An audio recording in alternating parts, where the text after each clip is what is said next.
Madam Secretary, thank you for being here. Excuse me. It was a little more than 4 years ago that a number of your colleagues, myself included, encouraged you to take on this responsibility, believing you would have a profound impact on the world and on the diplomacy of the United States, and you have. Thank you so much for all you've done. I also want to say a word on behalf of Ambassador Rice, an extraordinary individual who has served this country well.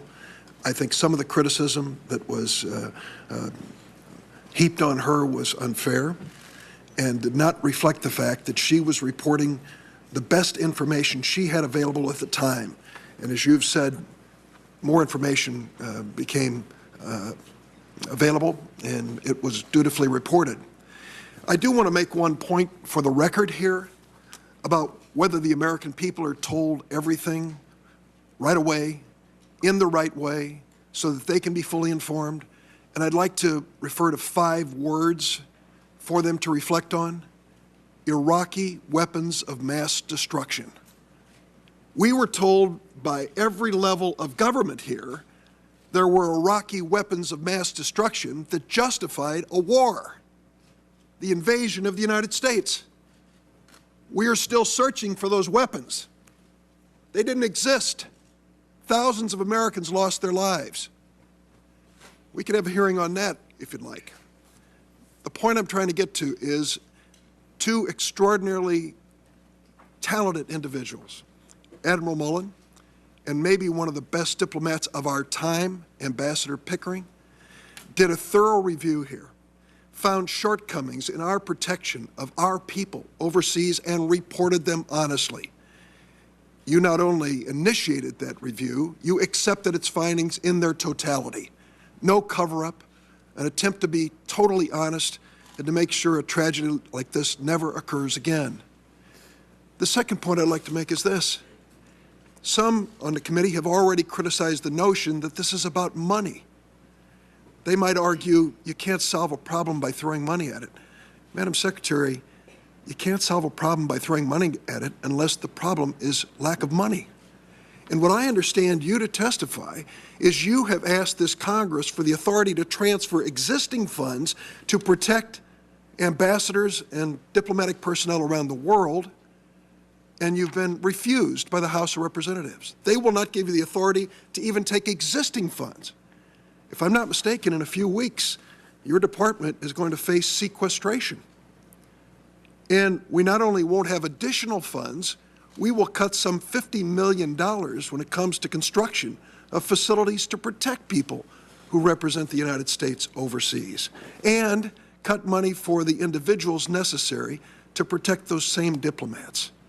So I'd like you to comment, how can we keep our commitment to be a leader in the world in the area of diplomacy, in statecraft, to avoid the necessity of war, if we don't give the most basic resources to your department, which commands, as I understand it, about 1.5% of the federal budget? Actually, it's less than 1, but let's not quibble. Look, I am well aware that there are deficiencies and inadequacies in the department.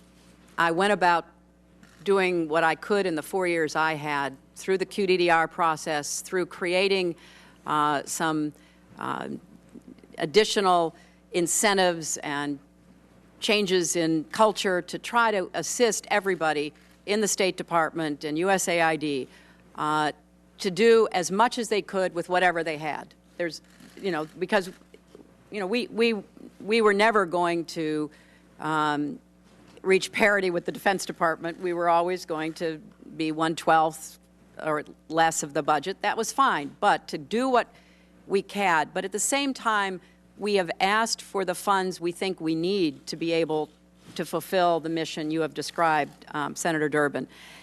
And we need the help of this committee. I mean, I am one who believes that we have to both walk and chew gum at the same time. We have to deal with our own economy and our fiscal situation. That is a given, because that is the source of our strength and our capacity. But we also have to be smart about making the right investments in diplomacy and development to try to solve problems and prevent them.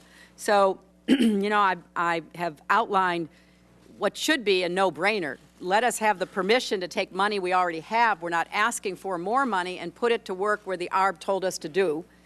And then let's look at the budget as we move forward. Now, sequestration will be very damaging to the State Department and USAID if it does come to pass, because it throws the baby out with the bath. Are there programs that we could reduce, make more efficient? Yes, that's part of what I've been trying to do, is to push that forward, and that's what the QDR process was about.